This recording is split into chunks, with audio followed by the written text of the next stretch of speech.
Minister, good evening to you. Hi, good evening, sir. Thank you for having me. You're welcome. Let's get straight to it. Could you sum up last year's progress? Well, last year was obviously very exciting.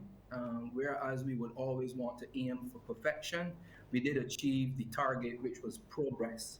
The first item on the agenda was to reduce the heat on the street, and we put some mechanisms in place to do so, and also set up a structure for implementation and collaboration.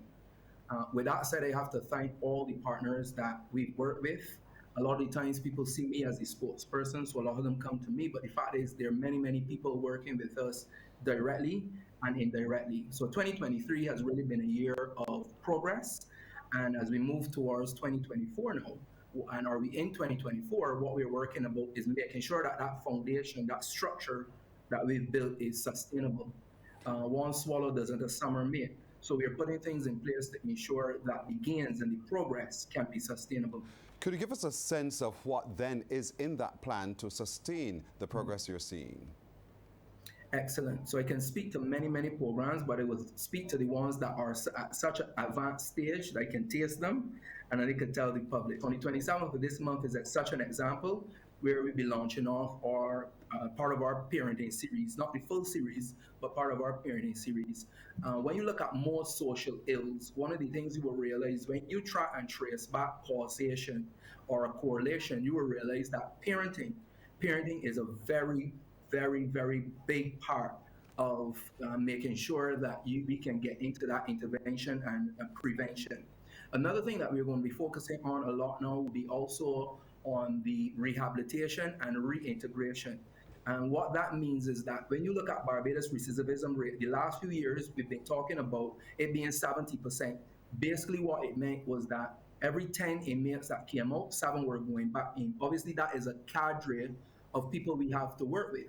Some people criticize it, oh, you're working with criminals, you're working with ex-criminals, but these are the people that want to commit crimes over and over.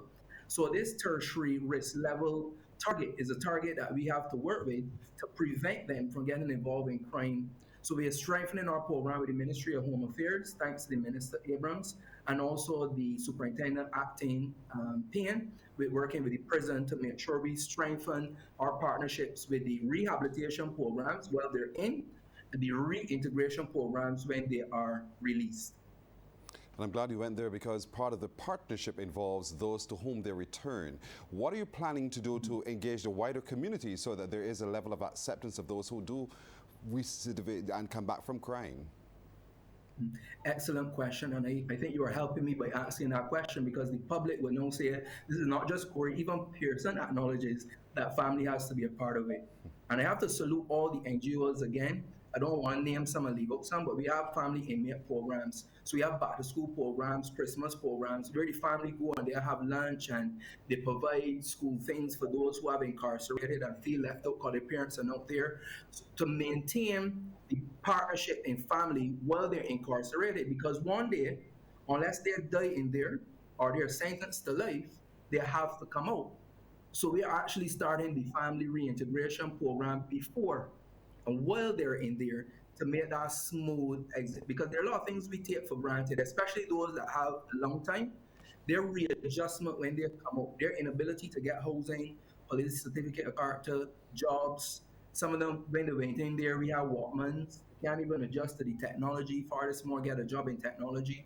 So all of these are things that we've really taken a note of and have several programs working to ensure that families are ready and the society is ready to forgive. And one thing I'm going to say that I can't leave off here is very important, victim support and restoring.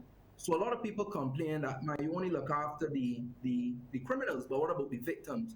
There's a program that my unit is putting together where we're going to see entrepreneurship for these guys when they come out, where the government will help and facilitate, but they will work for money. They will get a portion of that money, but their victims will get a portion of that money too as well. So they're part of their rehabilitation and reintegration is saying sorry to the society in a tangible way by providing support for persons that they have harmed. And that is one of the programs I feel very excited about. Minister, we have to leave it right there. You know, we're out of time, but I want to Thank you so much for joining us. And like you say always, we'll work with you to see how we check those boxes on progress as well. Thank you.